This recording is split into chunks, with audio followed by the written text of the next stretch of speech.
கன்சியூமராக எந்த பொருள் வாங்கினாலும் நாம சேஃபா இருக்கிறதுக்கு உண்டான பொறுப்பு நமக்கு தான் இருக்கு. நாம ஒரு பொருள் வாங்கும்போது அது சேஃபா தான் இருக்கா அப்படிங்கிறத பார்த்து வாங்குறது நம்மளோட பொறுப்பு. அதோட சேஃபா இல்லாம அது மூலமா நமக்கு உடம்பு பாதிப்போ, இல்ல உயிர் பாதிப்போ வந்துச்சுனாக்கா, அது மூலமா நாம அந்த கம்பெனி மேல கேஸ் போட்டு, கன்சியூமர் கோர்ட் மூலமா கேஸ் போட்டு நம்ம காம்பன்சேஷன் வாங்க முடியும். ஃபார் எக்ஸாம்பிள் இப்ப நம்ம ஏதோ மருந்து மெடிக்கல் ஸ்டோர்ஸ்ல போய் வாங்குறோம் அப்படின்னா, அந்த மெடிக்கல் ஸ்டோர்ஸ்காரங்க தான் ஃபுல் பொறுப்பு. அந்த பேஷண்ட்டுக்கு எதுவும் ஆகாம இருக்கிறதுக்காக. ஏன்னா, அவங்க நல்ல பொருளா தான் குடுக்கணும். அதே மாரி நம்ம கேஸ் வாங்குறோம்னாக்க, அந்த கேஸ்ல பார்த்தீங்கன்னா, சிலிண்டர் இருக்கலாம், இல்ல குக்கர் இருக்கலாம். இந்த மாரி விஷயங்கள் எல்லாமே வாங்கும்போது நம்ம செக் பண்ணிட்டு தான் வாங்கணும். சிலிண்டர் லீக் ஆகுதா இல்லையா அப்படின்னு சொல்லிட்டு. இன்கேஸ் வாங்கி முடிச்ச வாட்டி நம்ம யூஸ் பண்ணும்போது, அது மூலமா ஏதாவது ஆபத்து வந்துச்சுனாக்கா, அது அந்த சிலிண்டர் சப்ளை பண்றவங்களோட பொறுப்பு. அந்த கம்பெனியோட பொறுப்பு தான். நாம காம்பன்சேஷன் கேட்கலாம். கோர்ட்ல கேஸ் போட்டு காம்பன்சேஷன் கேட்கலாம். ஏதாவது டிஃபெக்ட் இருந்துச்சுன்னா.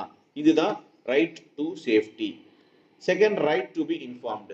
Consumer also have the right to be informed about the quantity, quality, purity, standard and grade and price of the goods available so that they can make proper choice before buying the product or service. Also, whenever necessary, the consumer must be informed about the safety precaution to be taken while using the product to avoid loss of injury. Taking the example of gas cylinder again, the supplier must inform the users to stop the flow of the gas with the help of the regulator when it is not in the use. Right.